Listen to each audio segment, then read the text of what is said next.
নারায়ণগঞ্জের রূপসীতে গাজী টায়ার ফ্যাক্টরিতে লাগা আগুন 12.5 ঘন্টার চেষ্টায়ও পুরোপুরি নিয়ন্ত্রণে আসেনি।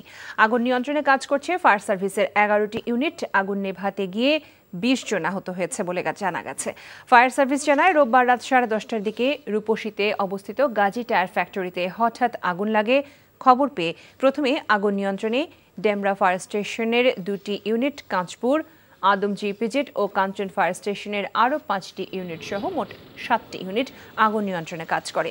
আগুনের তীব্রতা বেশি হওয়ায় আরও 4টি ইউনিট এসে যোগ দেয়। ফায়ার সার্ভিস বলছে, ফ্যাক্টরিতে দাহ্য পদার্থ থাকায় আগুন নিয়ন্ত্রণে বেগ পেতে হচ্ছে তাদের। এখনও নিভু নিভু করে জ্বলছে আগুন।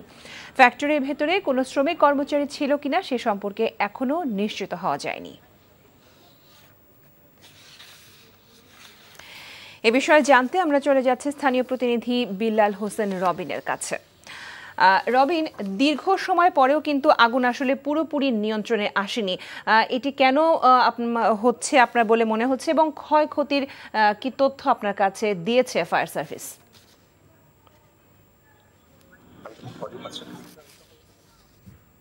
নারায়ণগঞ্জের রূপগঞ্জের তারাব এলাকার মধ্যে গতকাল রাত 9:30 থেকে অগ্নিকাণ্ডের ঘটনা ঘটে।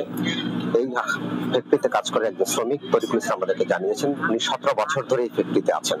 তো গতকাল রাতের বেলা যখন আগুন লাগে তখন তারা ফ্যাক্টরিতে 50 জনের মতো শ্রমিক তারা গত 5 তারিখ থেকে তারা দিনে রাতে পাহারা দিচ্ছেন। গতকাল তাদেরকে যখন অগ্নিকাণ্ডের ঘটনা ঘটে তাদের অনেক শ্রমিকে তারা বের হতে পেরেছেন, কিছু আটকা পড়েছে। তারা বলছে যে ফায়ার সার্ভিস তাদেরকে উদ্ধার করেছে। এদিকে ফায়ার সার্ভিস আমাদেরকে জানিয়েছে যে তারা 14 জনকে উদ্ধার করেছেন এবং সহ এবং বেশ কয়েকজন আহত হয়েছেন।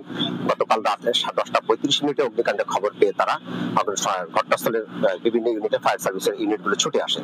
রূপগঞ্জের তারাবো, কাঞ্চন, আদমজি ইপিজেড এবং হেড অফিস থেকে 11টি ইউনিট সকাল রাত 11টা থেকেই আগুন নেভানোর কাজ শুরু করেন। তো যেহেতু আগুন জ্বলাকালীন অবস্থায় সকালবেলা আরেকটা ইউনিট এসে যুক্ত হয়, 12টি ইউনিট আগুন নিয়ন্ত্রণে কাজ করছেন।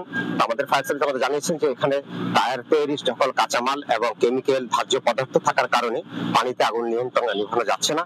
তো আগুন জ্বলছে, আগুনে এই অবস্থার মধ্যে তারা বলছেন যে একসময় হয়তো আগুন জ্বলতে নিভে যাবে, যেহেতু প্রচুর ধার্য পদার্থ 5তলা ভবনের পুরোটা এটাই ছিল যে গাজী টায়ারের অন্যতম একটি প্রতিষ্ঠান, যে প্রতিষ্ঠানের মধ্যে টায়ার তৈরির কাঁচামাল এবং কেমিক্যাল এর মধ্যে মজুদ রাখা হয়েছে। তো শ্রমিকরা আমাদেরকে জানিয়েছেন যে যখন রাতের বেলা যখন আগুন ছড়িয়ে পড়ে ব্যাপক আকারে, তখন তাদের মধ্যে ব্যাপক আতঙ্ক ছড়িয়ে পড়ে। তারা চলেছে এলাকার সব মানুষ রাত থেকেই এখানে ভিড় করেছেন। এখনো আগুন ব্যাপক জ্বলছে।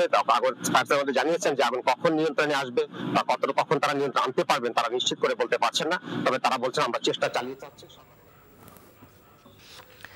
জানছিলাম নারায়ণগঞ্জে গাজী টায়ার ফ্যাক্টরিতে লাগা আগুনের সর্বশেষ খবর।